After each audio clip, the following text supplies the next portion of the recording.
Mume wangu. Mume wangu. Nini shida lakini tunasituana saa hizi? Yaani subiri. Usitaki kuniambia ile ndoto leo umeota tena. Ni kweli mke wangu. Wala hujakosea. Ili sasa lishakuwa tatizo. Haiwezekani kila siku yanajirudia ndoto moja tu. Kila siku. Hebu fanya jambo mume wangu. Unajua hata mimi nashindwa kuelewa. Ili swala limeshakuwa sugu kwangu. Afadhali ingiwa mara moja au mara mbili. Hii ni zaidi ya nahisi hapa kuna tatizo. Mke wangu. Kweli natakiwa nifanye jambo. Unajua mume wangu, mzaa siku zote huwa unatumbua sana. Inatakiwa nifanye kitu.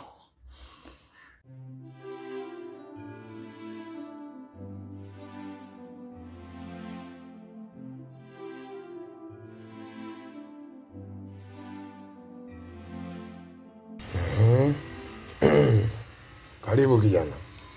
Asante mzee. Mzee, nimekuja kwako wewe nikihitaji msaada wako. Kuna jambo linanisumbua sana katika akili yangu. Na kila siku linazidi kurudia katika akili yangu. Ni ndoto moja na inarudia kila siku. Sijajua tatizo ni nini. Ili nimekuja ili nipate ufumbuzi wa hilo swala.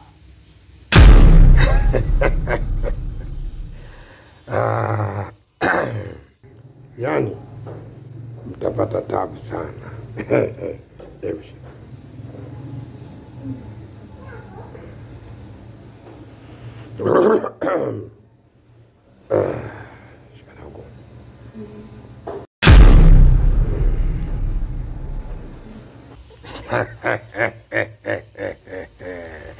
Ona dunia mutaikoma, iyo dunia mutaikoma. Ona dunia mutaikoma, iyo dunia Unasikia we kijana? Naam. Wewe kinachokusumbua na hiyo njozi ni habari inayokupa wewe mwenyewe. Wewe na wenzio kuna tukio kubwa sana mlilifanya miaka ya nyuma. Huyo mliomfanyia, ile damu ndiyo inazunguka na itawamaliza wewe na wenzio wote. Sijui unanielewa? Nakuelewa mzee. Huo msaada unayeutaka siwezi kukusaidia. Siwezi kukusaidia kwa sababu mmefanya jambo baya. Mzee, hapana, usifanye hivyo. Nakuomba mzee wangu, chonde mzee. Nisaidie hili swala. Linaniumiza sana mzee wangu. Nakuomba mzee. Chonde mzee wangu. Hatufanani kama mtama, hatufanani kama mtama, hatufanani kama mtama, hatufanani kama mtama. Unasikia? Nakuonea huruma na naweza kukusaidia, lakini sio peke yako. Lazima ukawatafute wote mliofanya jambo lile la kikatili. Wote muje hapa, ndio nitawasaidia. Sijui umenielewa? Nimekuelewa mzee wangu. Kwa hilo, acha nijitahidi nifanikishe kuwaleta mzee wangu. Nakutegemea sana. Unaweza ukaenda. Unaweza ukaenda. Utakaporudi, urudi na wenzio wote mliofanya jambo lile la kikatili. Nenda, mtafanikiwa. Nenda we, mtafanikiwa. Nenda lete, mtafanikiwa. Nendo, mtafanikiwa.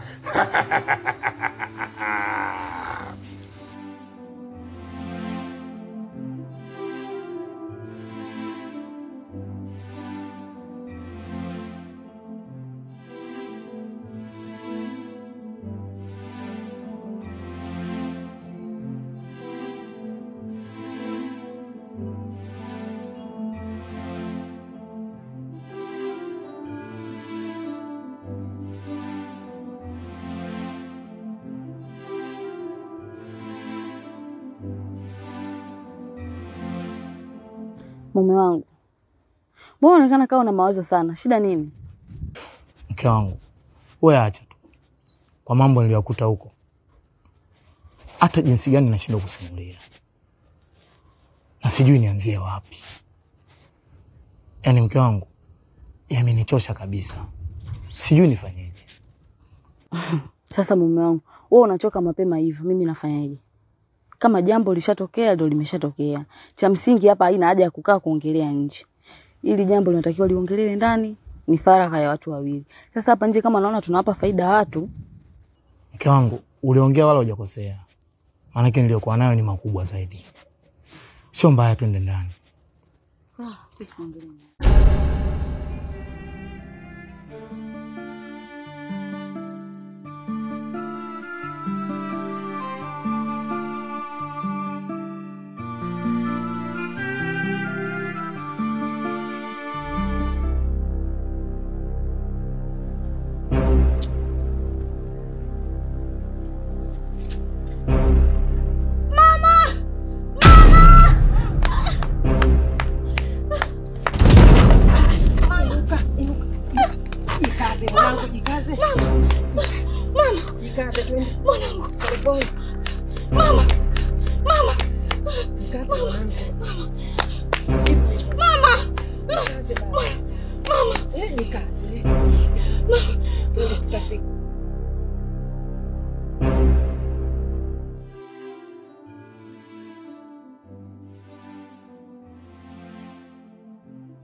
Mama, mimi kila nikimwangalia mwanangu nazidi kuchanganyikiwa. Maana hata sijui akikua nitamwambia nini kuhusu baba yake. Na sijui nitamueleza vipi baba yake ni nani. Mwanangu, kwa nini unaongea hivyo? Huyo mtoto unachotaka kumwambia wewe hasa kitu gani? Usiwe na mawazo hayo potofu bwana. Mama, kwa nini unajitahidi kunipa moyo? Lakini mazingira yangu, unajua kabisa jinsi nilivyompata mtoto mama. Sijapenda mimi, sijapenda mwanangu awe katika mazingira haya. Hivi mimi ni mama gani ambaye nitaishi bila kujua baba wa mtoto ni upi? Inaniuma sana. Ni kweli, lakini sasa wewe usiwe na mawazo chanya. Yaani hayo mawazo si tunaita chanya. Hapa kikubwa ni wewe kushika nguvu zako zote na kumlea huyu mtoto. Mtoto kwani alelewi na mama peke yake? Si analelewa? Usifanye hivyo bwana. Kila siku kumwaga machozi tu kuhusu mtoto, baba yake nitamwambiaje, sijui atakuwaje. Huyo Mungu mwenyewe ndo anatunza kila kitu. Mwanangu, kuwa na imani, umlee mtoto wako. Kuwa na imani mwanangu, umlee mtoto. Mimi kila nikimwangalia mwanangu nazidi kuchanganyikiwa. Mama, naomba nishikie mtoto.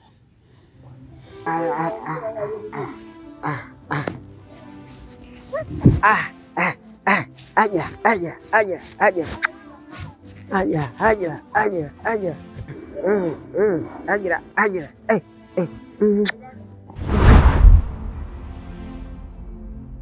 Bibi. Bibi, mbona kila muda ni mtu wa mawazo tu?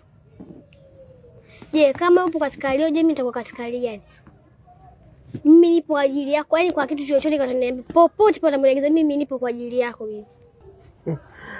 Ajira mjukuu wangu, kama ni hivyo basi umenirudisha katika furaha yangu.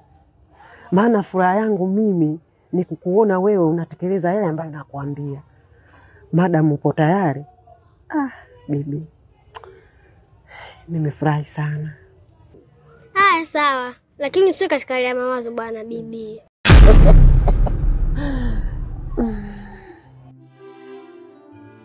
Kazi kwako sasa.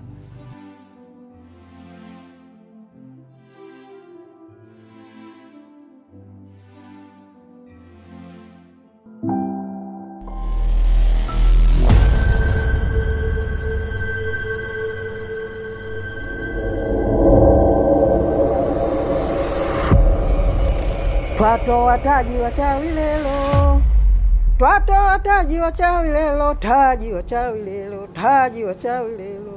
Wachawi kalijajaja, wachawi kalijajaja, taji twatoa taji wachawi lelo, taji kalijajaja, taji kalijajaja. Chonde Wanang'olo Wasele Kunalengeko Vakunchichila Vakuntwala Vakumahuta, tunaomba mtusaidie, tuwayua wewe mohe mohe. Mungu yangate kazi, mwana yu ni mwinga taji taji. Kwa izini yenu mwana yu na mwinga taji.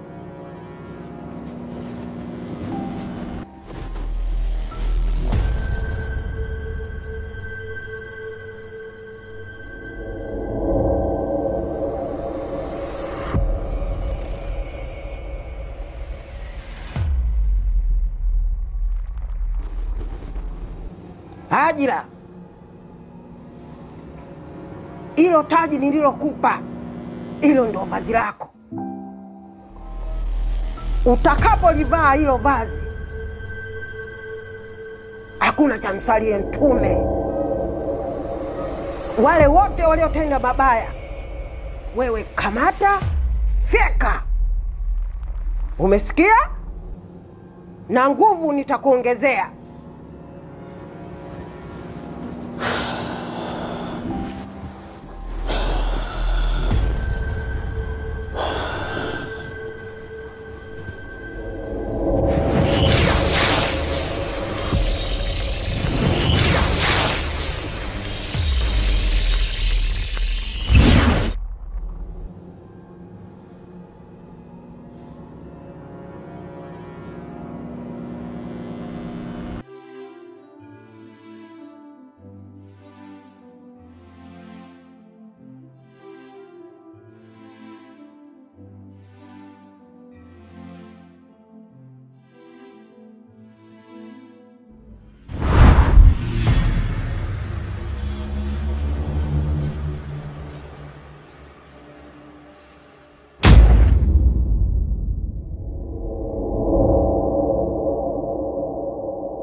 Niambie shoga yangu.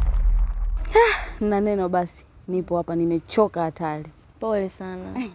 Yaani naomba tu siku ziende haraka haraka, nishushe huu mzigo nipumzike. Usijali, utakaa sawa tu. Mungu atakusaidia. Niambie ratiba za huko hospitali zikoje? Yaani kwanza hospitali sasa hivi unajua kuna raha. Yaani serikali tuliyoichagua wala hatujafanya makosa. Yaani tunapigwa ultrasound. Unaangalia mtoto ana jinsia gani? Unaangalia ni watoto mapacha au ni mmoja. Unajua sasa hivi tunalala sana kuliko wazee wetu wa zamani. Mbona kama unanishawishi na mimi nianze kuzaa sasa? Cha kufanya sasa, ngoja mimi nijifungue, katoto changu kaweka kubwa kidogo, alafu na wewe ndio uje ubebe mimba, kwa sababu mimi nitakosa mtu akunisaidia. Shemeji amepata nani?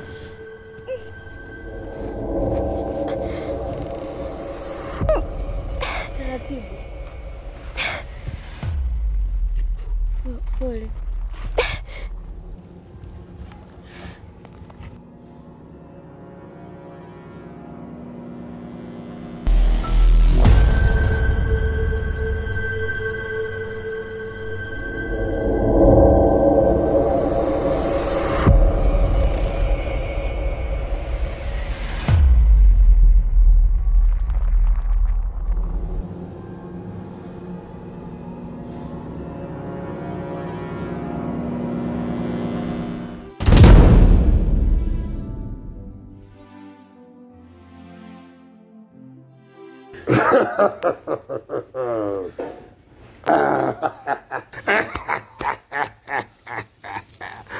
Unasikia kijana? Naonea huruma sana. Pole sana kijana wangu, pole sana. Hilo balaa litaendelea kuwamaliza wote. Hiyo damu itawamaliza. Mufanye haraka sana kuwaleta hao wenzio. Na wewe ili kupata nafuu ya haraka lazima ujitahidi kuwaleta hao wenzio. Na hizo nguo ulizoziona uzilete hapa kwangu. Mimi sishindwi na jambo. Mimi ndiyo mganga Kimbunga. Mimi ndiyo mganga Kimbunga. Sishindwi na jambo. Wewe lete hao wenzio wote, lete na hizo nguo. Nitawasaidia kwa haraka. Ila ukichelewa mutakwisha wote. Mzee, yani hali niliona kule sio ya kawaida. Ni hali ya kutisha. Fanya haraka ukawalete wenzio. Mukichelewa mutakwisha wote. Vipi kuhusu usalama wangu? Kwa sababu hali niliona ile ni nzito mzee. Usiwe na wasiwasi. Mimi ndiyo mganga Kimbunga. Wewe utakuwa salama kwa sababu ndo umefika hapa kwenye kitewa. Kitendo cha kufika kwenye kitewa wewe utakuwa salama. Lakini fanya haraka ukawalete hao wenzio. Mutakwisha wote. Fanya haraka. Sijui unanielewa. Sawa, nimekuelewa mzee wangu.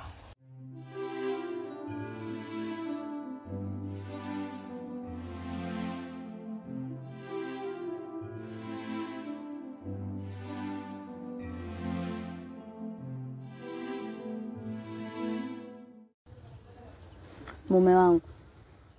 Mume wangu.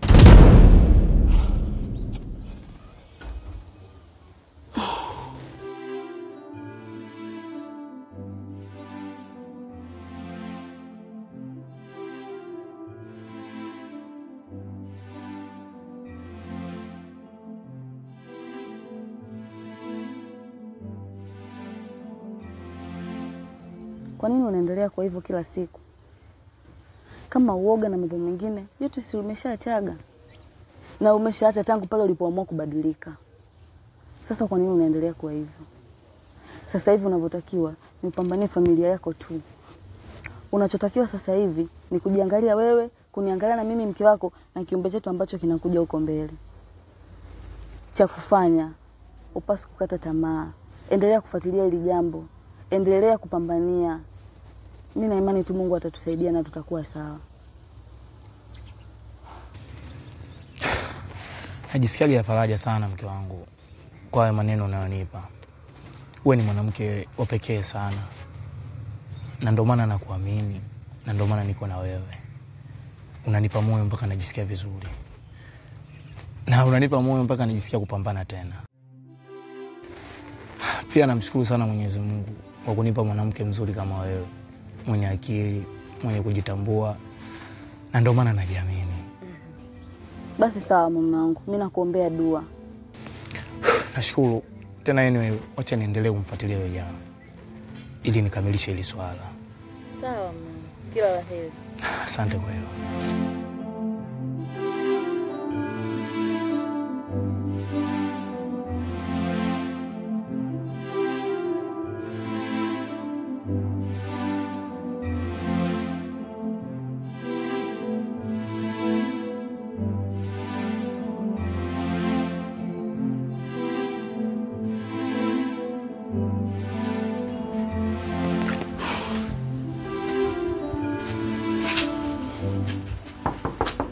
Hodi. Odi. Baada ya size dada. Salama, si wewe? Samahani kwa usumbufu. Kuna mtu mmoja nilikuwa namuulizia anaitwa Shadafa. Sijui nimemkuta.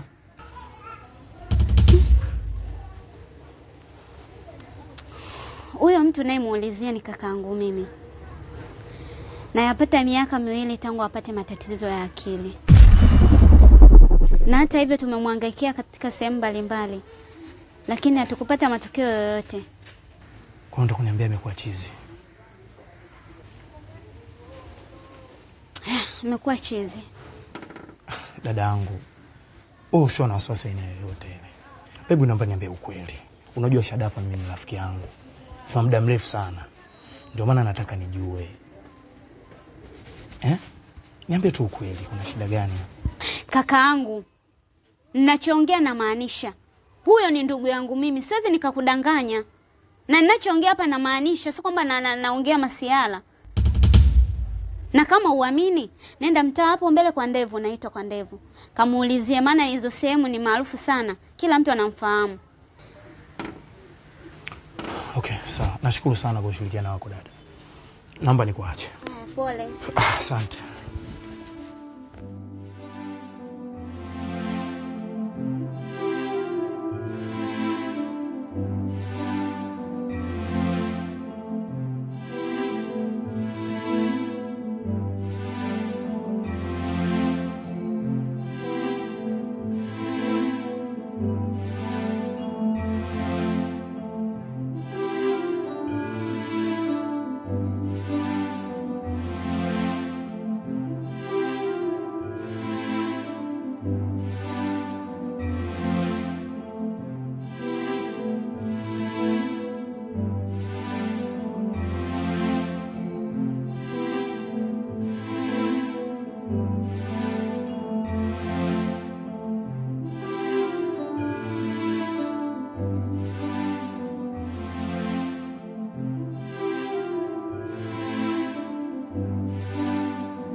Mume wangu, mbona naona miezi inaisha tu, siku zinaenda na hakuna maandalizi yoyote? Unajua mke wangu, hili swala ambalo nalifanya ndio linanifanya nasahau kila kitu. Na ndio maana ninapokuambia hata sielewi saizi na muda gani ujauzito. Sijui. Yaani kweli mume wangu umechanganyikiwa. Hadi unasahau ujua mtoto wako ana miezi 8 sasa. Kweli siku zimeenda sana. Ila anyway, ili mimi ndalifanyia kazi. Litakaa sawa. Lakini kikubwa zaidi nashukuru sana, mambo yangu yanaenda vizuri. Ndio kitu ninachokishukuru. Na nina imani atakaa sawa. Sijui unanielewa mke wangu? Basi sawa mume wangu, ila usijisahau sana. Maana sasa hivi kila siku tukienda kliniki lazima tuuliziwe masuala ya vifaa. Usijali kuhusu hilo. Sawa. Umenielewa? Sawa, mimi ngoja nikuache kidogo. Najua baada ya muda fulani utarudi. Sawa.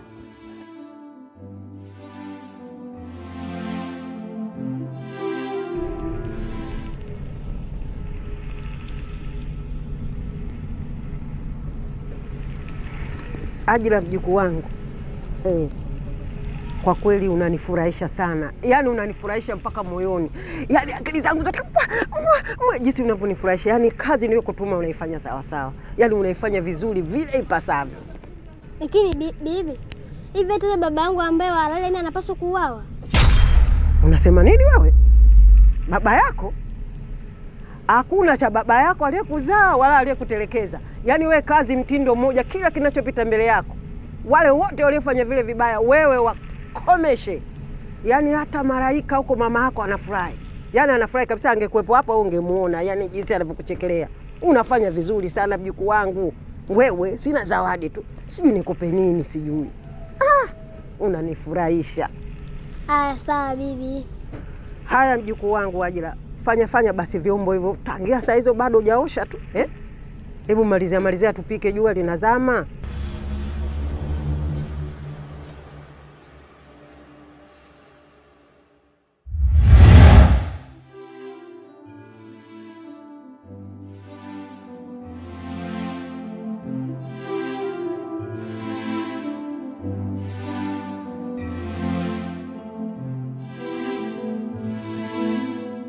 Bwana samahani.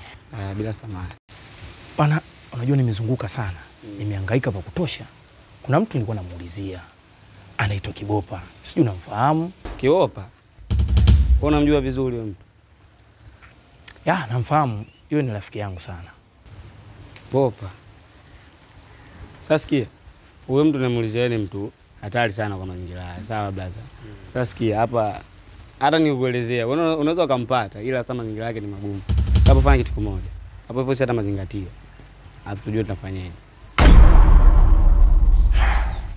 Kwa nini kuzingatia?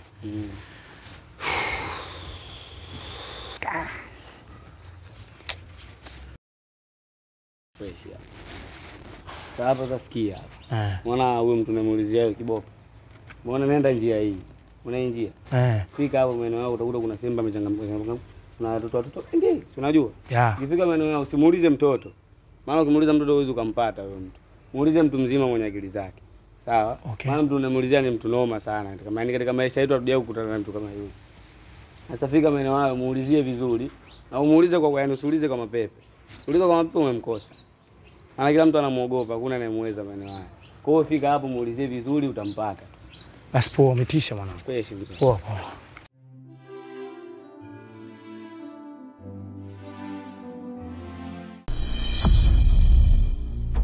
Poa, tulia hapo. Vipi Ochadi? Mbona kuja kwenye mji watu bila taarifa mzee? Samani, mimi na shida na ndugu yangu. Sio wewe. Huyo ndugu yako nani? Na shida na Kibopa, sio wewe. Kocha yangu ananiambia katika mtaa wote uliopita hapo umemwambia hapa ndo Kibopa anapokaa. Huyo Kibopa kimuona unamjua? Mpaka nakuja kumuuliza, ina maana namjua. Sijabahatisha. Na ndio maana nimekuja hapa na shida Kibopa namjua. Wakuja? Kibopa. Na leo umekuja. Ni muda mrefu. Karibu sana. Asante sana. Oya, mshikaji wangu. Sababu unaja ndekelee mapema chali yangu nikishaanza kumzingua ujue. Toa hofu. Karibu ndugu yangu. Kibopa. Naam. Vipi ndugu yangu? Safi, karibu. Asante. Kibopa, nimekuja hapa lakini ujaji wangu sio waheri sana. Kuna jambo ambalo haliko sawa.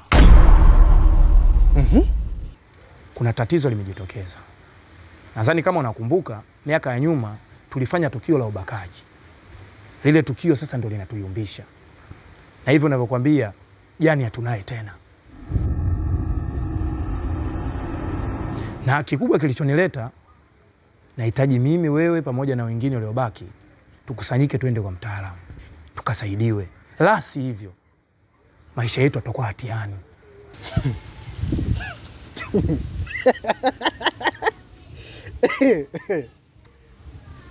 Unajua ndugu yangu, sijategemea kama wewe unawezekana kuongea hiyo kauli. Yaani unataka sasa mimi kuniingiza katika imani ya kishirikina? Kibopa, sina maana hiyo. Maana yangu ni kupambania uhai wetu. Mimi, wewe pamoja na wenzetu. Sijui unanielewa? Ndugu yangu, mimi katika kitu ambacho sikiamini ni ushirikina. Alafu labda tu nikwambie kitu kimoja. Hizo nguvu unazozitumia kuwatafuta waganga, bora utumie kutafuta pesa. Alafu umri wako bado mdogo kabisa. Na imani hata miaka 50 hujafika. Ukifika miaka 50 utaamini nini? Kibopa, hii ni chance ya mwisho, nafasi ya mwisho. Upo tayari tuondoke? Kama upo tayari niambie. Mimi kama mimi najiamini na hakuna kitu chochote kitakachonikuta. Na kuahidi, hakuna kitakachonikuta. Sawa, ila hii ni hatari sana. Kumbuka unahatarisha maisha yako.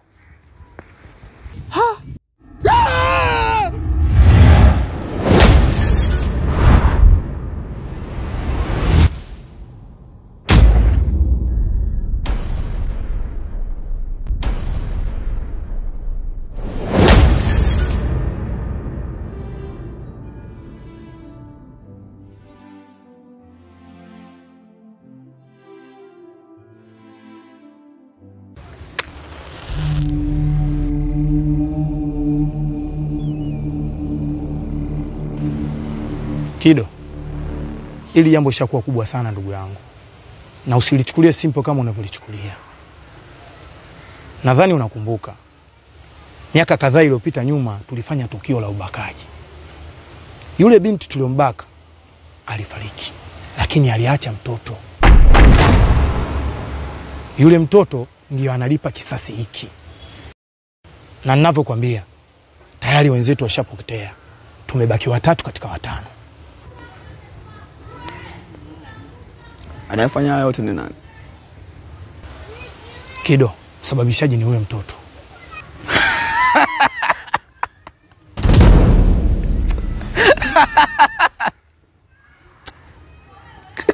Oya, nikwambia kitu mwanangu.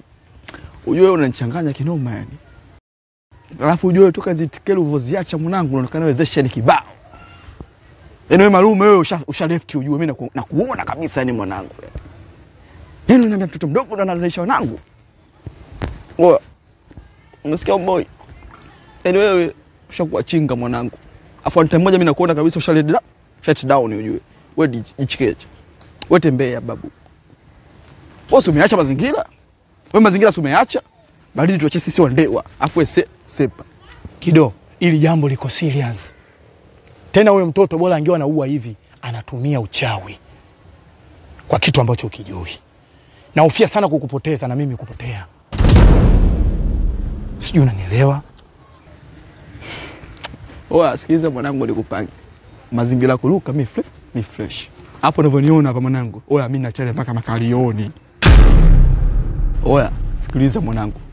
Yaani huyo dogo kama ana uchawi, mimi yeye nao. Na mjomba wangu mwanangu itekeli yani. Si unajua? Yaani mjomba wangu anatokea juu mafia huko. Akiweka na weka kweli. Yaani wewe ukikutaka yani dakika 5 unajua uchukui. Unapeleka kishikundu juu mwanangu. Wewe ni noma. Mtoto mdogo rafiki yako kwa tazalao zile kama hizo hapo mwanangu unamwangalia. Omboi vipi? Hapo leo sinaona hivi ujue mwanangu ujue. Sasa kama una mjomba wako mchawi au mjomba wako mtaalamu, kwa nini mimi na wewe tusishirikiane na huyo mjomba wako? Jishikilie babu. Kishikundo mbwe. Ila mbuzi atakula kwa urefu kamba yake. Wewe malizana naye wewe dogo. Afu baridi tu. Kuna umuhimu wa kushirikiana ili jambo Kido. Kama tulivyoshirikiana kulifanya, tushirikiane kulitatua. Oya Machala, sikiliza mwanangu. Unarusha stimu zangu ujue babu. Oya. Jikatae babu. Ila tambua mimi nilikuwa mgumu zaidi yako.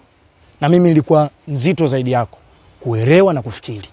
Ila mimi nakuacha ufikirie. Utapokuwa tayari utaniambia. Babu narusha wewe tikeli una. Boy chinga kweli bwana. Ngofa narusha kishezi mwanangu. Mimi najua natafuta jambo la maana.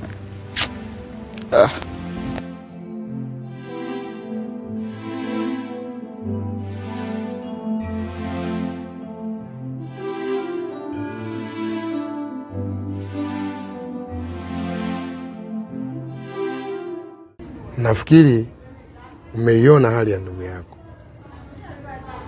Hapa alikokuwa amefikia sio kana kwamba ndio amepona bado. Ni lazima ujitahidi kwa haraka kuwakusanya wote wale vijana mliofanya lile tukio. Uweze kuwaleta hapa. Ndipo huyu na wewe ndipo mtapona. Wewe njozi zile zitaondoka.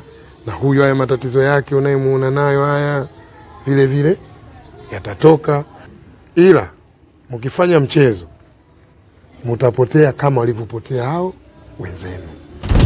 Jitahidi mfike hapa wote tuweze kulitatua hili tatizo. Sio, unanielewa? Mzee, ndio maana nimekuja. Nimekuja kuitika wito wako. Samahani kidogo mzee wangu. Naona kama kuna kitu sijakielewa hapo. Yaani ipo hivi. Nyinyi, wewe, huyu na wenzenu, kuna binti mlimfanyia tendo baya sana la kumbaka miaka ya nyuma.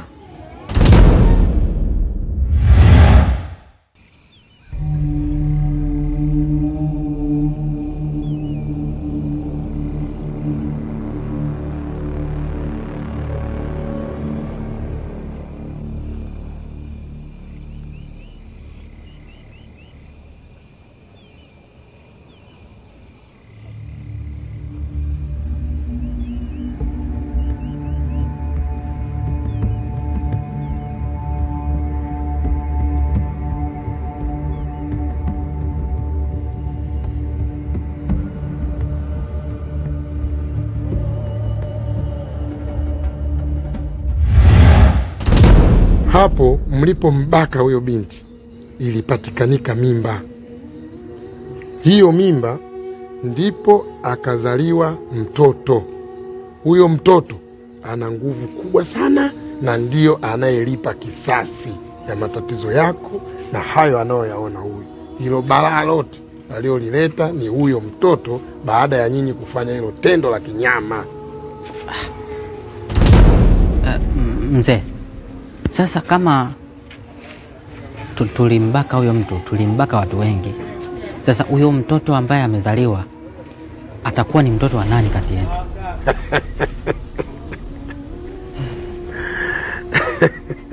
Huyu sasa anaelekea kwenye kupona. Kati yenu nyinyi mmoja ndio mwenye hiyo damu yake.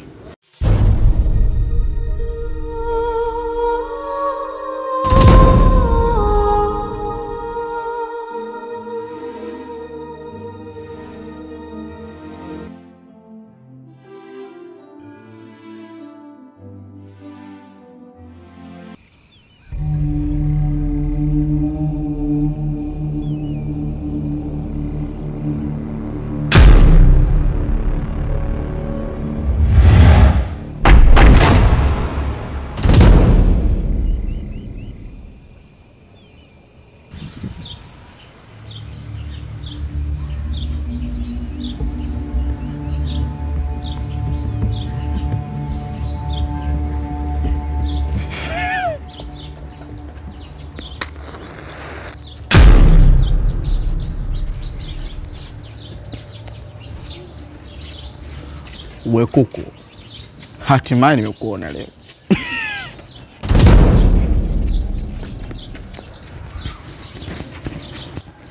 Nilipata taarifa zako. Unajua leo nakufanya nini? Yaani leo hautoki. Kido.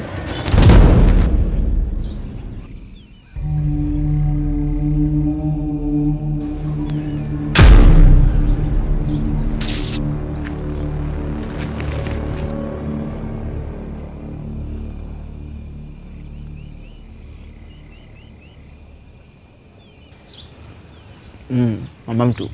Be, niambie. Kama kawa, chewa tu. Nimetoka nyumbani sijakukuta. Yaani Mai hautulii wewe. Nimetoka mitikasi hivi, kuna mtu ameenda kumwangalia hivi juu. Poa. Alafu Mai, nikuulize kitu. Hivi rafiki yako yuko sawa kweli? Nani wewe? Wakuja.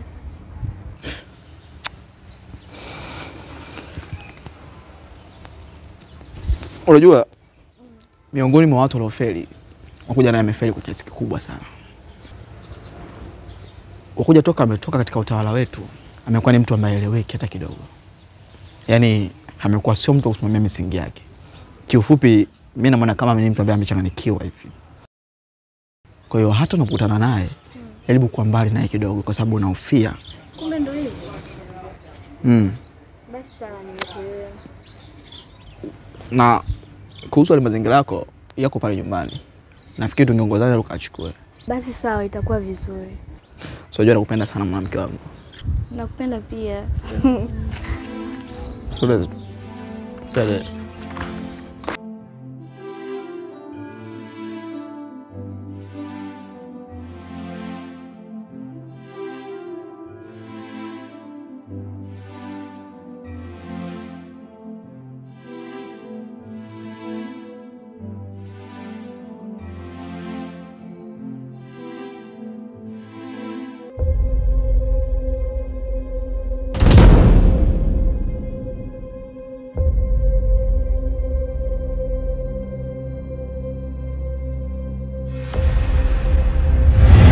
Shadafa, hivi upo serious kweli wewe? Haya, unatoka unaenda wapi sasa hizi? Shadafa, tambua hili swala linatakiwa tujisaidie sisi wenyewe. Unapotoka wewe sasa hizi kwenda huko, usalama wako utakuwa mdogo. Hebu fikiria ulikotoka Shadafa, ulikuwa kwenye hali gani? Haya, unaenda huko, usitegemee utarudi kwenye hali ile ile. Unaweza kukutana na yule mtoto. Yule mtoto ni hatari sana. Unahatarisha maisha yako. Wakuja, hebu nisikilize nikwambie. Kwanza tambua hapa unaongea na muone Digala. Haongei na mtoto mdogo hapa. Sawa? Kwa kile anachokifanya mimi kwenye maamuzi ya kichwa changu, maana yake nimekaa nikaona kinafaa. Alafu kitu kingine usichokijua. Muone hatishiwi na vitu vidogo kama hivi vya kifala. Mimi muda wote mmenikalisha pale mnanifunga manguo hapa ya kifala, ndo maana yake nini? Nisikilize. Mimi naenda kufanya mitikasi yangu. Najua muda mrefu sijapiga mpepe. Huenda haya matatizo maana yalitokea. Acha mimi nikagonge vitu ili akili yangu ikae sawa. Shadafa, ndugu yangu, hiki kitu sio cha masiala hata siku moja. Usichukulie poa kama unavyokichukulia Shadafa. Yatakukuta. Maanake mimi najitahidi kumtafuta Kido, kwa hiyo wewe hili swala unalichukulia poa, si ndio? Ndio nini sasa hivi? Sio natoroka, wewe umeniweka muda gani pale? Wewe uniweka muda gani pale? Kama ulikuwa serious na hili jambo, maana yake ungekuwa ushawaleta hao watu, ushafanyia hiyo kazi. Lakini mpaka sasa hivi wewe unatoka unaendelea na shughuli zako, mimi nabaki pale na kakaa mwali pale. Wewe babu, mimi sio mwali, mimi muuni, mimi Digala. Unanielewa vizuri? Wewe kula mishe zako, nile mishe zangu. Kama ikiwezekana wewe afuatilie wewe. Mimi binafsi nataka niendelee na mishe zangu nyingine. Shadafa. Kwanza mnaleta masuala ya kuongopeana. Wewe muuni na masuala ya kichawi wapi na wapi? Hebu nipite kwa jamaa hapo nichukue mpepe nigonge vitu, huyo mpumbavu hawezi kunigusa mimi. Mimi naanza kuogopa mtoto. Wewe acha niende nikafanye mishe zangu.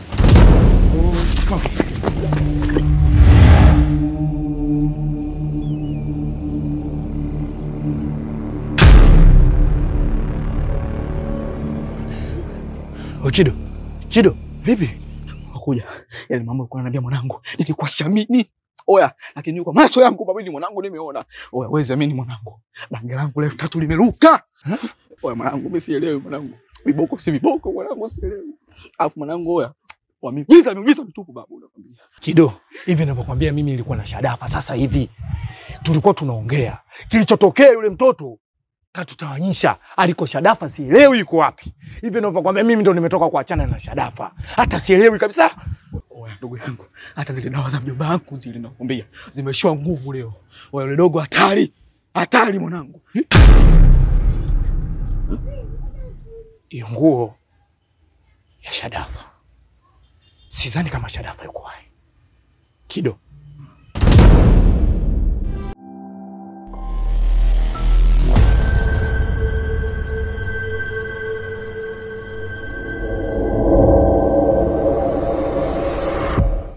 Mume wangu, shida nini lakini kila siku kimbizana? Utakuja uniue na pressure sasa. Maya mke wangu, ngoja nikwambie ukweli. Hizi dalili zote naziona. Hii ni zamu yangu. Hii ni zamu yangu ya kifo. Sina uhakika kama tutakuja kufanikiwa kumuona mwanangu. Mimi nakufa. Zamu yangu imefika. Ngoja nikwambie kitu Maya. Shadafa kashatangulia. Shadafa amekufa? Ninaona kabisa hii ni zamu yangu mimi inayofuata. Mume wangu, usikate tamaa kirahisi hivi. Mbona bado mapema sana? Asa unahisi wewe ukifa mimi nitabaki na nani? Au unahisi mtoto wako atabaki na nani? Sisi sasa hivi tunakutegemea wewe tu. Kila siku unasema neno la kufa. Unategemea sisi tunaishije? Sisi tunakuangalia wewe tu. Nisikize nikwambie kitu. Naomba nikushauri kitu. Kwa nini usitafute mtaalamu mwingine? Huenda akawa na tiba nzuri na akawa hana masharti magumu. Lakini ukingangania kwa yule mtaalamu utajikuta mnaisha wote. Ikishindikana, ni bora tu mrudie Mungu. Kama kuamua kwenda msikitini au kuamua kwenda kanisani. Lakini ukisema wewe unaondoka unaniacha mimi na mtoto, mimi sitaweza peke yangu mume wangu. Naomba jitahidi utuokoe, jitahidi ujiokoe na wewe baba. Tunakutegemea. Inanibidi niseme hivi. Lakini mke wangu umenipa wazo zuri sana. Nashukuru kwa hilo. Na imani ni wazo jipya kutoka kwako. Ngoja nilifanyie kazi. Lakini mambo yanazidi kuwa ya moto.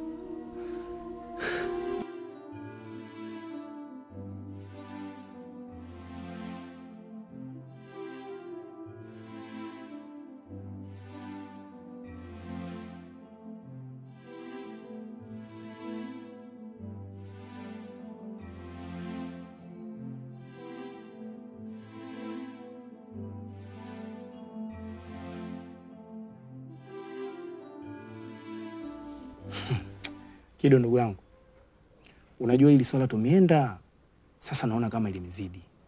Yaani limekuwa enough. Mambo yanazidi kupamba moto kila siku. Mimi kuna wazo nilikuwa nalo hapa. Nikaona ule mganga tunemtumia ni bora tu tumbadilishe, tutafute mganga mwingine ambaye anaweza kutusaidia kwenye hili swala. Sijui wazo langu nalionaje ndugu yangu.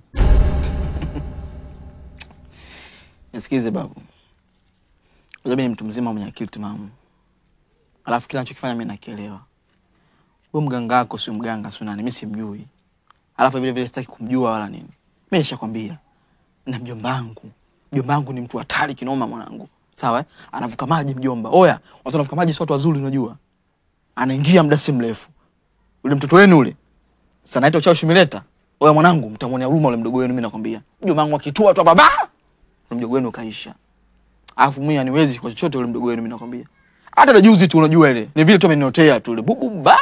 Na washo nini bakola kibao, nini nikakimbia zesha ni kibao. Nikampigia simu mjomba. Bwana mjomba, dogo kazingua. Kido. Nakumbuka mara ya kwanza uliniambia kuhusu mjomba wako. Pia ukaja ukanirudia tena. Ukaniambia dawa za mjomba wako zimedunda. Kido, unajua tunahatarisha maisha yetu. Babu sikiliza. Siku zote maneno kuambiwa changanya na ya kwako. Zile zilikuwa bange. Una uhakika zilikuwa bangi? Pale mimi nimekula bangi naona nikakwambia vile. Mambo yalikuwa mengi tu. Kido, mimi naamini saizi kila mmoja abaki ubavu wake. Mimi nile ubavu wangu, wewe ubavu wako na Shadafa ubavu wake. Sijui unanielewa ninachokumaanisha? Wewe unatisha mkojo? Ngaliba tishi mkojo babu wewe. Wewe vipi wewe? Wewe sikiliza. Acha mjomba wangu afike. Alafu tutajua mbichi na mbivu iko wapi. Sikia babu. Usilete session za kipumbavu kama hizo. Umesikia? Wewe vipi wewe? Kido.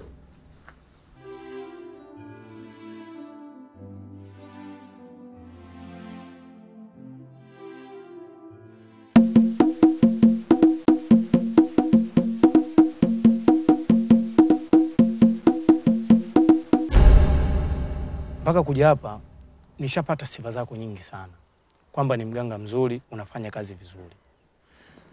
Lakini ujaji wangu mimi na shida kubwa sana, tena na matatizo makubwa yananiandama.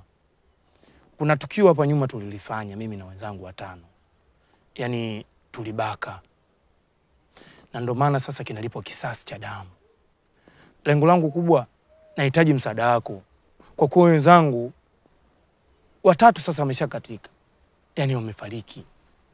Hii dhamu nahisi itakuwa ya kwangu. Ndio maana nimekuja kwako wewe nikihitaji msaada wako. Naomba nisaidie kuhusu hilo. Mganga, naomba nisaidie. Nahitaji sana msaada wako.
Gangu.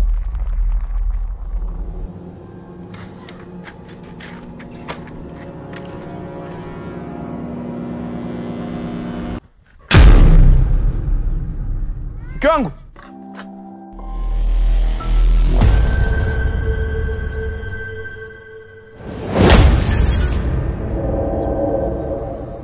Shadafa. Ndio mimi Shadafa. Nguo ya mke wangu huyo. Ni nguo ya mkeo.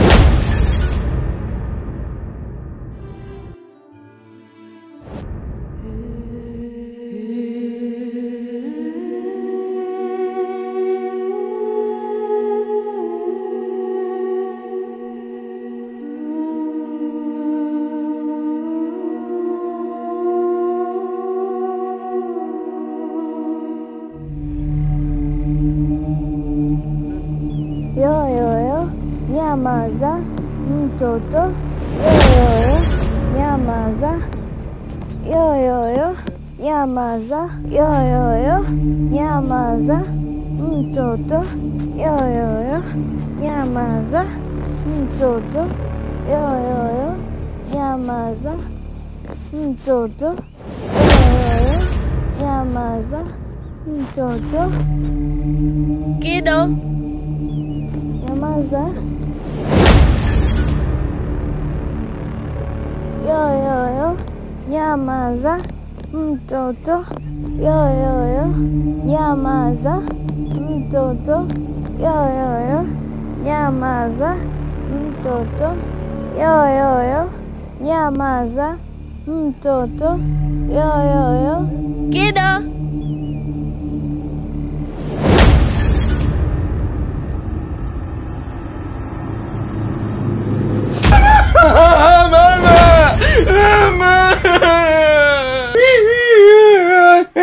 Kido nini? Nini? Una shida gani lakini? Mke wangu mtoto, si nimemkosea nini mimi? Nimeota ndoto ajabu sana ujue. Umeota nini jamani? Nimeota msikia. Nimeota eti napita nje na kukuta wewe hapo. Unaingia mapolini kule. Na kuangalia naona kama vile unataka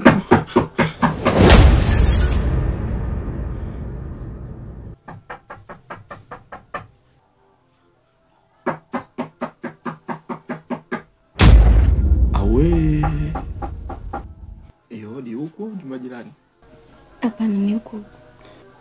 Mpangwa? Ni yeye. Ni yeye huyu mtoto huyu. Mke wangu nisikilize sasa, hapa inabidi mila, desturi na tamaduni zifuatwe. Ndio. Mke wangu kuna msemo mmoja anasema ladies first. Mimi sijui kuelewaga huo msemo, umeelewa? Lakini leo nimeelewa maana ladies first. Ladies first ni kwamba mwanamke kwanza, umeelewa? Kwa hiyo nakuamuru mke wangu mimi kama mwanamke wako. Sawa? Kafungua mlango. Kido, nenda kafungua mwenyewe. Mimi naogopa. Yaani wewe ibeleko cha ubishi ndo umekazania kweli mke wangu. Huyu mtoto sichokijua, sawa eh? Unasikia? Huyu mtoto kwanza wanawake ni mashoga zake mke wangu. Uoga naona mimi.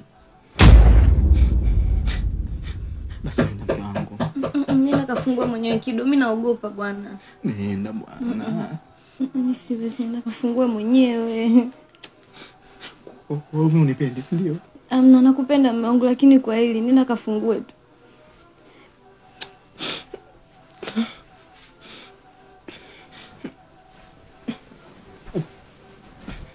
Kile mke wangu sio vizuri unachokifanya hiki ujue. Kido, nenda kafungue mlango.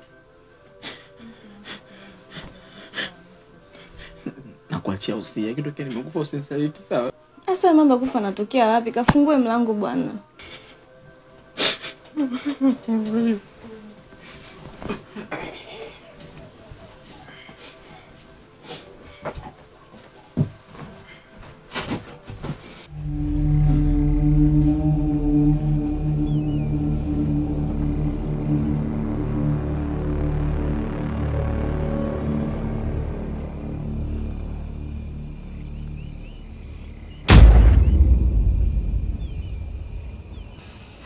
Shemeji.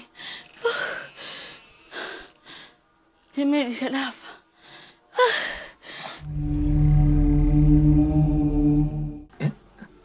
Shadafa fanya nini? Shadafa kanitokea shemeji. We, shemeji. Umekutana na mzimu? Shemeji nisikilize nikwambie. Mimi ndo nimekutana naye njiani. Amenipokonya kanga yangu na ameondoka nayo. Sasa hapa nataka niondoke nyumbani, naogopa huenda nikakutana naye tena. Kwa mimi shemeji nimekufuata pale lengo unisindikize tu, unisaidie shemeji yangu. Naogopa, namuogopa. We. Bwana shemeji una bahati. Yaani shemeji ukutana na mzimu afu usifanye chochote. We.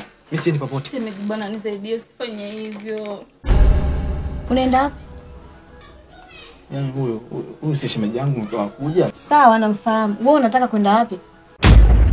Nisikilize nikwambie kwa makini.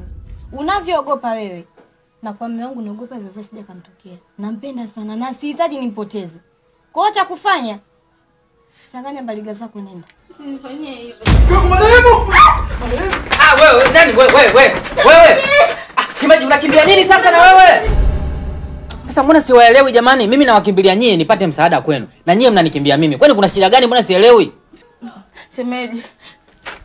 Wewe hebu nisikilize. Shemeji, mimi sio chizi bwana, mimi najitambua, najielewa vizuri. Mimi ni Shadafa na wewe ni shemeji yangu, mke wa wakuja. Sasa unachokimbia wewe ni nini? Unajua nini shemeji? Mimi mume wangu ameshaniambia wewe umefariki na nguo zako ameziona mara ya mwisho kuvaa. Sasa wewe unaponiambia upo hai, mimi nazidi kuchanganyikiwa. Wewe umeshakufa shemeji. Sasa wewe wakuja yeye ndio chizi. Yaani haiwezekani kuona nguo tu aseme mimi nimekufa. Hiyo nguo kwa taarifa yako mimi nilivua mwenyewe. Tulikuwa na wakuja tukakutana na huyo mtoto. Baada ya kukimbia mimi nikaona njiani nguo inanisumbua ndo nikaitupa pale. Sasa yeye kuona nguo tu anasema mimi nimekufa. Ana akili kweli huyo? Alafu sasa nisikilize, kilichonileta mimi hapa ni huyo wakuja.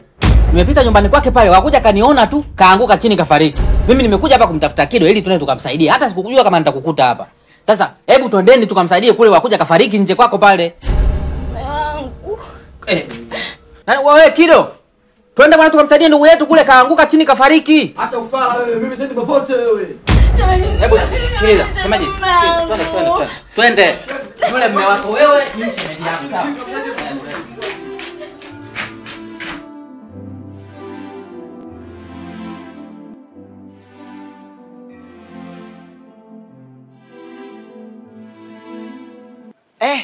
Salama. Salama kaka za kwako. Salama samana, nataka nikueleze. Nataka nikuulize. Maana huko nilipotoka nakuta mji umebadilika. Mimi na kijana wangu anaitwa Ibrahimu. Hasa yule Ibrahimu anakaa eneo hili. Hasa kutokana na hizi nyumba hizi. Mmekuja kuchanganyikiwa, sijui hata wapi yupo. Huyo mfupi hivi, halafu mweupe kama mimi. Kwa sababu huyo ya hanita mimi mamaye ndogo, na maanisha njombaye. Asiji unamuona mitaa gani anakaa huyo? Umesema anaitwa nani? Anaitwa Ibrahimu. Rangi yake kama mimi, lakini mimi mrefu, lakini yeye mfupi kidogo. Kaka, mimi ni mwenyeji mtaa huu, lakini hilo jina sijai kulisikia. Hata Ibra? Kaka, hilo jina sijai kulisikia, simjui. Huyu Ibrahimu huyu anataka nipotee huyu. Na kama nikaja kupotea huyu na huku Dar es Salaam kuna mitendo ya ajabu. Bwana mimi nikushukuru. Lakini hii njia kama ninanyosha hivi nakuta kuna nje huko. Kuna watu wanaishi tembea kaulize, labda unaweza kumpata. Hai ngoja kwanza niende kule nikaja kuuliza labda nitakuja kumuona. Haya sawa. Asante.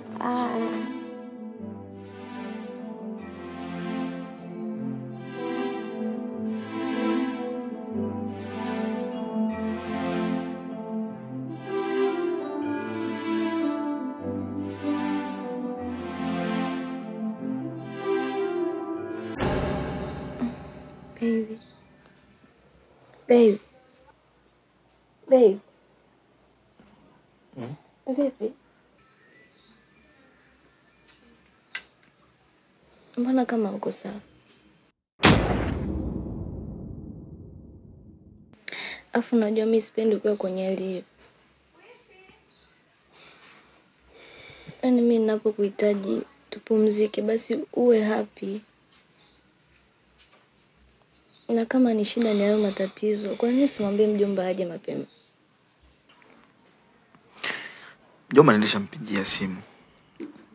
Lakini alichoniambia,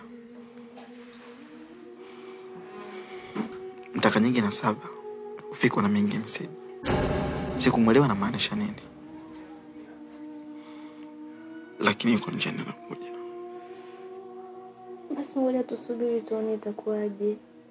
Maana mimi nimeshachoka hii hali jamani. Yaani muda ambao unahitaji nipumzike na wewe unakuwa huko na mawazo muda wote. Wasiwasi wangu mkubwa ni kukosa mwanamke wangu. Mama, usiseme hivyo. Usiseme hivyo mpenzi wangu. Usilie wangu. Naomba upunguze kusema hivyo. Usiseme hivyo sawa. Wewe sio Mungu. Mungu ndo anapanga kila kitu.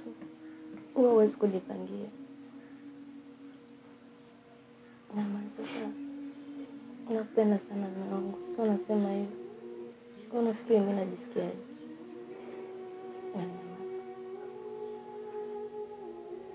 Nakupenda sana. Na niko pamoja na wewe. Okay.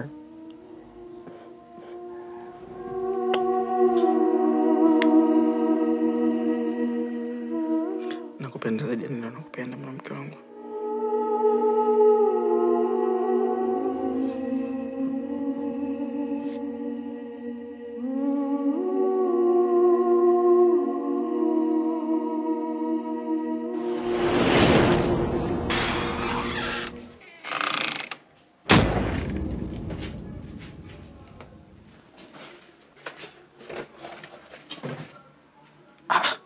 Uncle.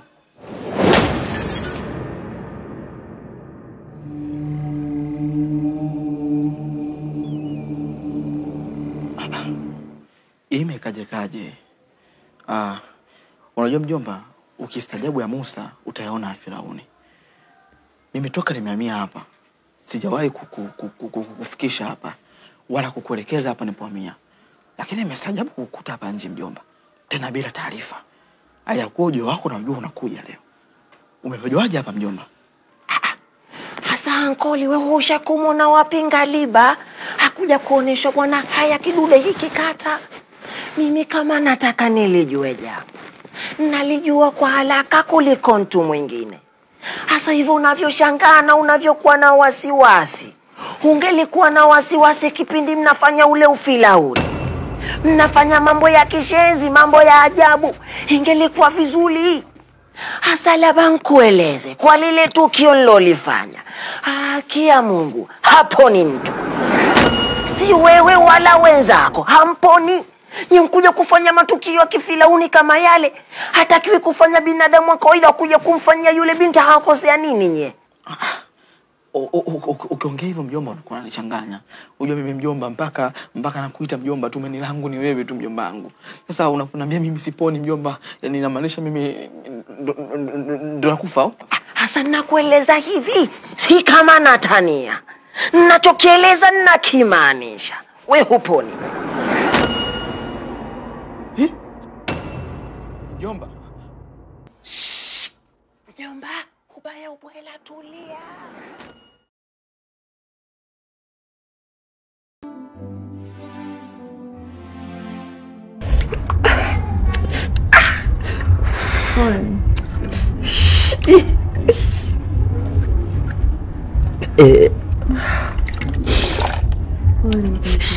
Apa-apa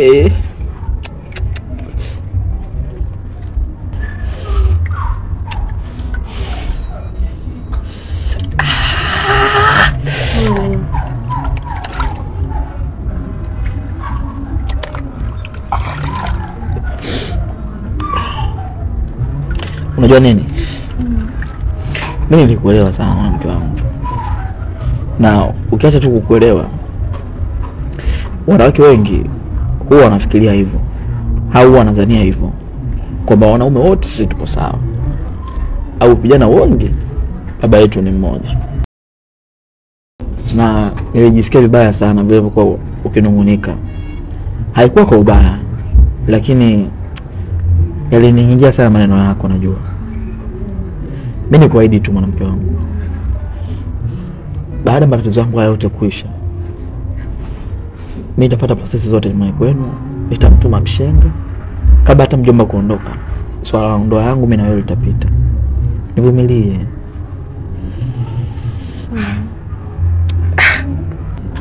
Nashukuru kama umenielewa mpenzi wangu. Ila hata hivyo naumia sana na najisikia vibaya. Ndugu wananisema vibaya mno. Na wazazi wanachukia sana hichi kitu kinachoendelea hapa. Naomba nikwambie kitu. Fanya mambo yote, lakini kidogo punguza uoni. Nakuomba. Yaani muda fulani naumia, ila nakuwa sina jinsi kwa sababu najaribu sana kuongea na wewe unakuwa ni mgumu mno.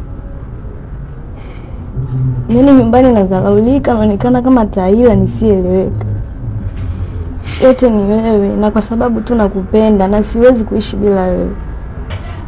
Unajua nini? Mimi najisikia vibaya sana nikuona upo katika hali kama hiyo. Sipendi hivyo. Yaani moyo wangu unaniuma sana kwa hivyo. Mimi muuni lakini sio kwako.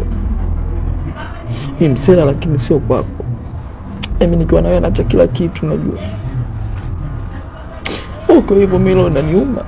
Basi.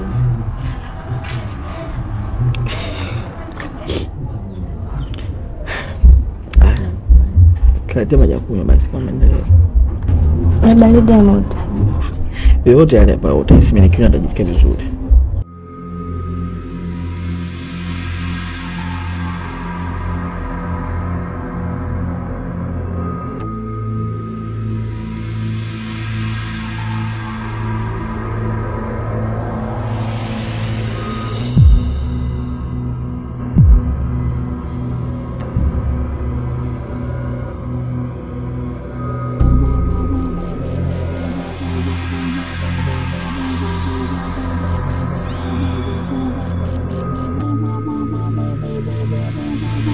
Binadamu ni wabaya sana, wana maneno ya kukatisha tamaa.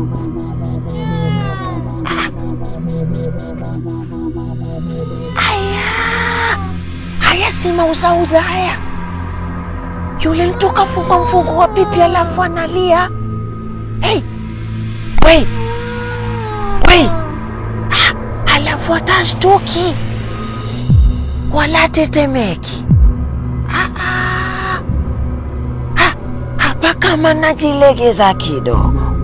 Nkasema ningeache kidogo hankuja nito kufanywa kitu kibaya.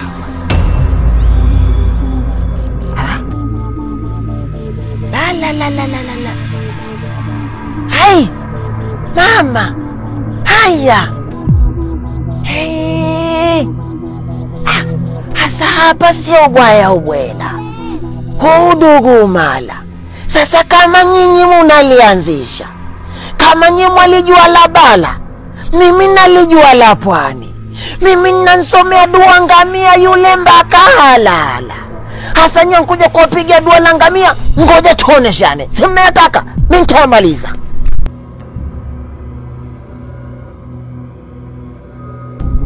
Wakuja kuikuta ile nguo pale haikuwa na maana kwamba mimi nimefariki.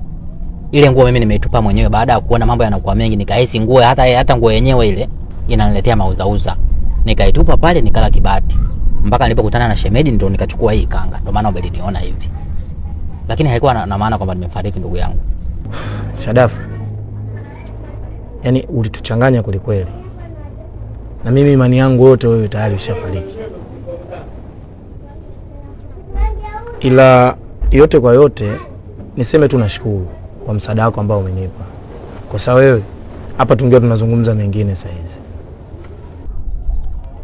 Yaani Wakuja, wewe acha tu, nimechanganyika na mjukuu wangu. Mimi nafikiri hapa cha kufanya tufanye kwa haraka hilo swala lilolisema. Maana nilikuwa nachukulia mzaha, lakini sasa yaani ni bora hata mfe nyie kuliko kufa mimi. Shemeji. Yaani tufe sisi tena sio wewe. Tufe sisi tena. Samani, mfupa hauna ulimi. Nani Wakuja? Hebu tujitahidi ndugu yangu. Hebu twende tukalihangaikie hili swala. Unajua nini hapa? Kuna kitu mimi nimefikiria. Na kawazo. Sogea kidogo tutete.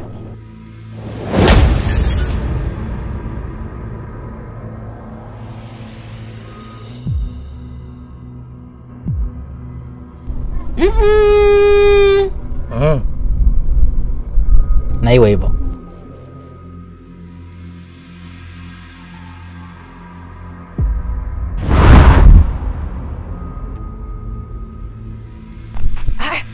Salamu alaikum. Walaikum salam. Hasa labda naomba nkuulize. Maana hapa nshavulugwa sifahamu lolote. Nilipotoka nimekutana na mauzauza. Kila napoenda mala nkuta mtu haongea sielewelewi. Hankuja hapa nkuta mtu atembea simuelewi. Hapa napoenda sipajui. Nilipotoka sipajui. Nilikuwa nataka nifike kwa mjomba wangu. Kuna mjomba wangu aitwa Ibrahimu.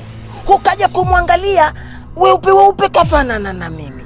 Yule mihanita mamaye ndogo. Hebu nielekeze Ibrahimu anakaa wapi? Maana huko sielewi chochote mie. Nielekeze kwa Ibrahimu kama wamfahamu. Kumbe unamuuliza Ibrahimu. Nyumba ya kwanza, ya pili, ya tatu. Umefika kwa Ibrahimu. Ya kwanza, ya pili, ya tatu.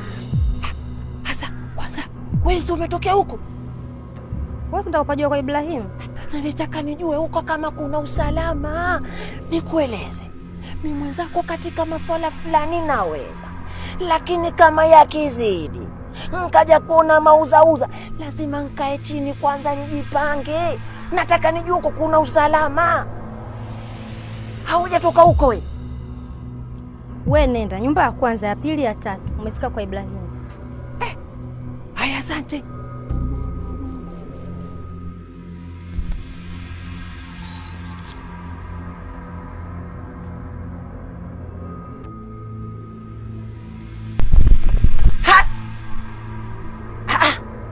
Hasa mbona harudi hapa?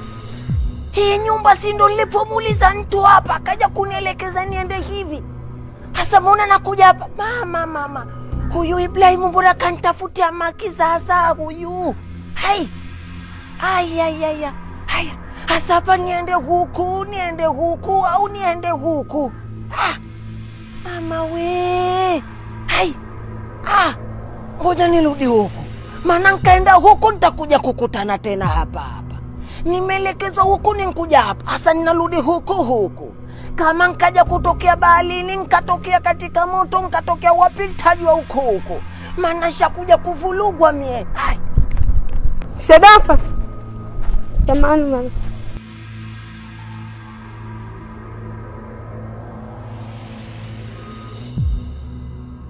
Shadafa. Kwa naomba samahani. Najua nimekukosea sana.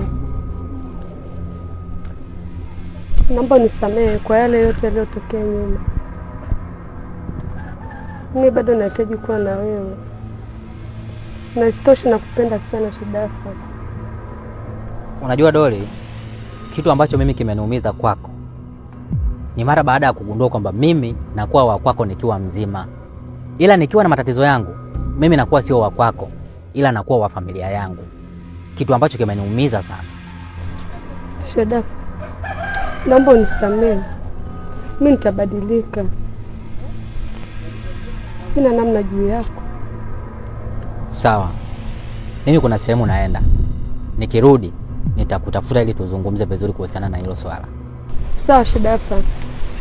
Ila naomba ukafikirie, kwa sababu nimegundua kuwa wewe ndo mwanaume wangu wa maisha.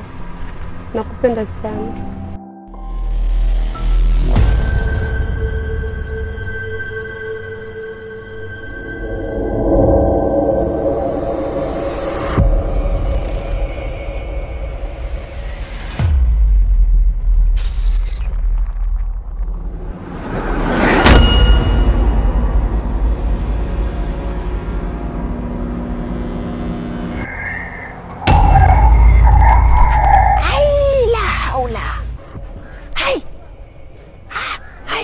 Mausausa.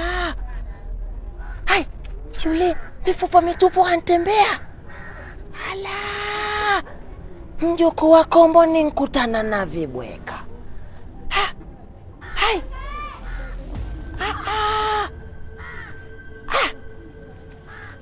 Haya, mbona yanakuwa maajabu? Hebu ngoja kwanza.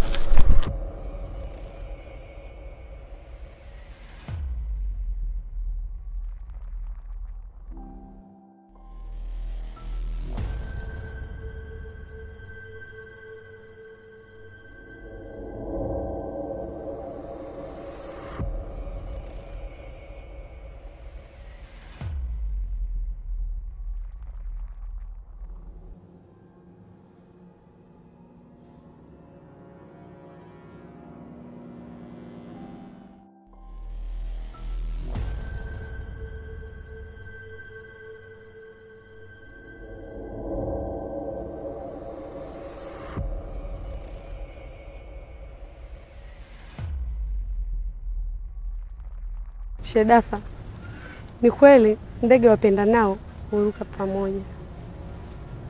Hatimaye tumekutana tena. Ni bora nimekuona hapa, kwa sababu kama nisingekuona hapa ningekufuata kwenu. Maana nilihitaji tuonane, tukae tuzungumze ili nikupe ile jibu lako. Sasa kama nimekuona hapa, mimi naona tuende nyumbani ili tukazungumze vizuri, tupate muafaka wa hili swala letu. Kipenzi, unafikiri ningekataa? Hiyo nafasi nilikuwa naitafuta muda mrefu. Angalau tukae tuzungumze hata masaa 3 na kuendelea. Basi leo umeipata. Ukilinganisha na kwamba muda mrefu kidogo hatujaonana. Twende basi nyumbani ili ukanitoe mchenyego kidogo. Nimekumisi sana. Basi twende nyumbani.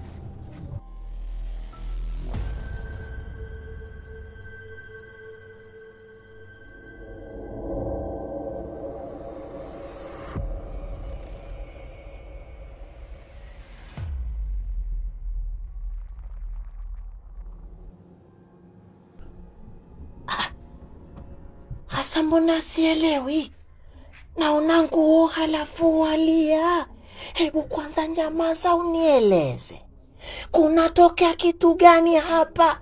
Lakini naona nguo halafu uenge chochote unalia. Mimi nitaelewa nini sasa hapa? Mjomba, ulivyoniacha pale na mkanda mkono.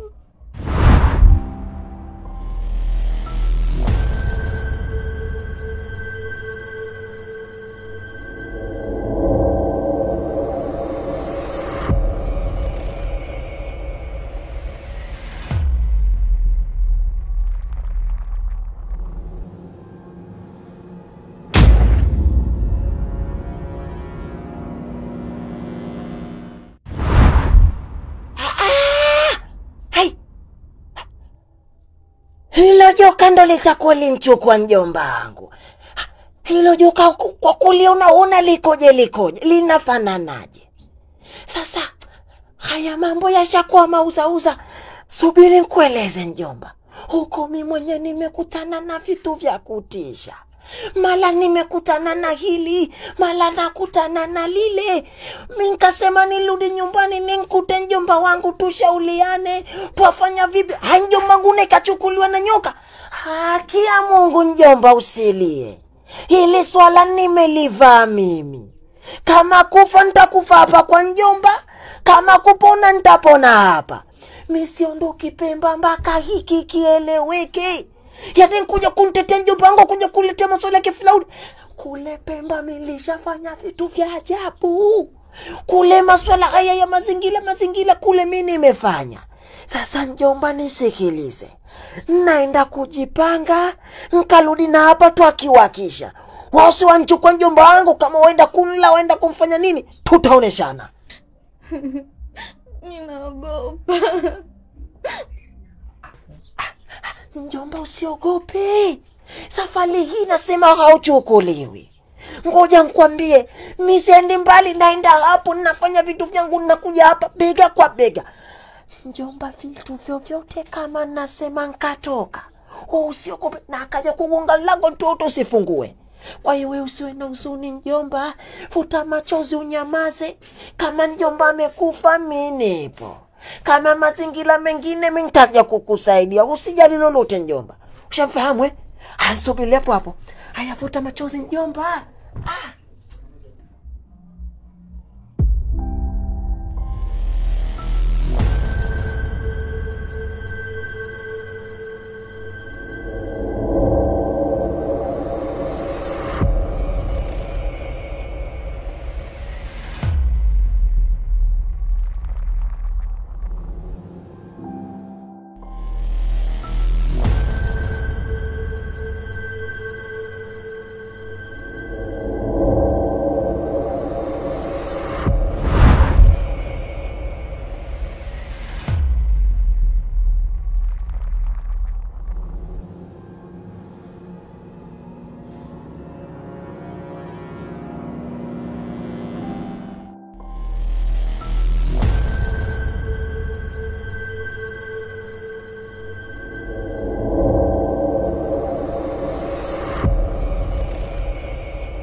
Hongera sana kwa kazi nzuri ulofanya. Huyu unayemuona hapo ndiyo baba yako. Na hiyo ndio damu yako. Hapa si kuuawa. Ila kuna kitu inatakiwa ukifanye ili huyu baba yako ajifunze hata siku nyingine asikarudie katika maisha yake.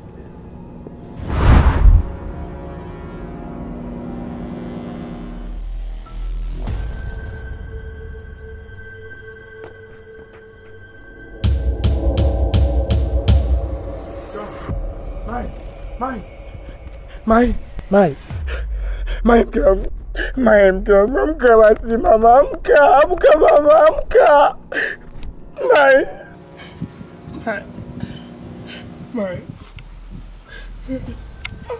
Mai, mke wangu. Amka basi tuongee, Mai, hata kidogo tu. Mai. Mai mama. Mai.